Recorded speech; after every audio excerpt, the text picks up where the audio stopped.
मैं Prateek Chaudhary advocate Chaudhary legal associate पर आपका हार्दिक स्वागत अभिनंदन करता हूं।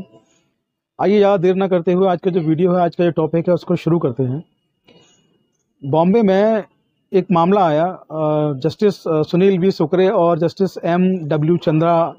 चंदवानी की न्यायालय में, उनके कोर्ट में, बॉम्बे हाई कोर्ट में। और मामला ये आया है कि एक महिला ने एक पुरुष पर आरोप लगाया कि सोशल मीडिया के थ्रू मेरी इनसे जान पहचान हुई, और सोशल मीडिया के थ्रू जान पहचान जब मेरी इनसे हुई, उस वक्त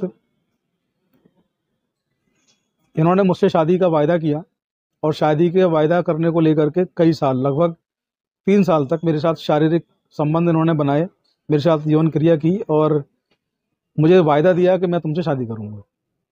जब पूरा मामला न्यायालय में आया तो माननीय हाई कोर्ट ने 2 जजेस की बेंच ने इसको सुना। 2 जजेस की बेंच ने इसको जब सुना तो जो लड़का पक्ष था, उस लड़का पक्ष से अपनी सफाई देने के लिए कहा गया, अपनी दलील देने के लिए कहा गया। तो जो लड़का पक्ष था, उनके जो वकील थे, उन्होंने जो हाई कोर्ट में दलील दी, वो दलील ये थी कि जो महिला है वो पहले से शादीशुदा है, इसकी महिला के 2 बच्चे हैं, और ये महिला लंबे समय से अपने पति से अलग रह रही है, अपने माता पिता के साथ उनके घर में रह रही है, और सोशल मीडिया से इनका संपर्क होना बताया जाता है इस लड़के के साथ। इसके बाद लड़के का, इनका ये कहना है कि इन्होंने शादी का वायदा किया, और उस शादी के वायदे में मेरे साथ जो है इन्होंने जबरन सेक्स किया, और जबरन जो है शादी का वायदा करके मुझे भरोसे में लेके इन्होंने सेक्स किया मेरे साथ, और संबंध बनाए। और ये जब लगभग 3 साल इसको हो गए, और जब महिला जब प्रेग्नेंट हुई तो इनको कोई दवा खिला करके इनको गर्भपात, इनका अबॉर्शन इनका करवा दिया महिला का। तो जब ये मामला, इसकी बारीकियां जब न्यायालय ने सुनी, जब समझी, तो न्यायालय ने पाया कि एक महिला जिसका अपने पूर्व पति है, पूर्व उसको नहीं कह सकते, महिला का जो पति है उनसे उनका विवाद न्यायालय में विचाराधीन है, डाइवोर्स नहीं हुआ है। जब तलाक नहीं हुआ है तो पहली बात तो ये कि तलाक नहीं हुआ तो ऐसी कंडीशन में कोई आपसे वादा करे कि हम आपसे शादी करेंगे, लेकिन आप तो पहले से विवाहित हैं, तो आप दूसरी शादी, पहली शादी को ख़त्म किए बिना कैसे कर सकती हैं? तो दूसरी शादी होने का सवाल नहीं बनता। दूसरा, उन्होंने कहा कि जब आपको पता है कि आपको वादा किया जा रहा है, और वादा शादी का करके आपके साथ लगातार सेक्स किया जा रहा है, आपके साथ लगातार संबंध बनाए जा रहे हैं, शारीरिक संबंध आपसे लगातार बनाए जा रहे हैं, तो आपको इतने लंबे समय तक कोई गुमराह कैसे कर सकता है? 3 साल लंबा समय होता है, और आप इस दौरान प्रेग्नेंट होती हैं, और प्रेग्नेंट होने के दौरान आपको गर्भपात की गोलियां खिलाई जाती हैं, और उन गोलियों को खाने से आपका गर्भपात हो जाता है, आपका अबॉर्शन हो जाता है, जो आपको जबरन, आपने बताया कि जबरन आपका अबॉर्शन हुआ। तो ये बात जो है कुल मिलाकर के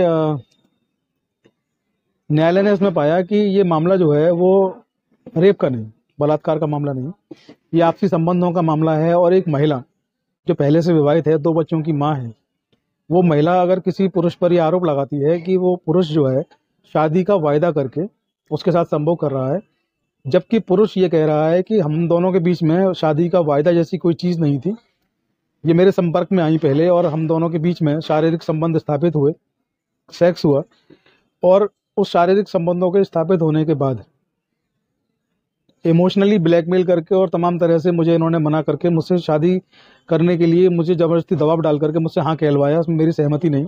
और ये कहना कदापि गलत है कि मैंने पहले ये कहा कि हम शादी करेंगे, उसके बाद शारीरिक संबंध हमारे बने हैं। तो इस मामले में जो FIR जो लड़के के विरुद्ध की गई थी, लड़का इस मामले में हाईकोर्ट गया था FIR के विरुद्ध, जो उसके विरुद्ध जो महिला ने FIR दर्ज कराई थी रेप की, और ये FIR जो थी वो सेक्शन 376 में और सेक्शन 504 में ये FIR दर्ज हुई थी। तो इस FIR को माननीय न्यायालय बॉम्बे हाई कोर्ट ने रद्द कर दिया, और माननीय बॉम्बे हाई कोर्ट ने अपने जो आदेश थे उसमें ये कहा कि विवाहित महिला के मामले में शादी के वादे पर संबंध बनाना बलात्कार की श्रेणी में नहीं आएगा।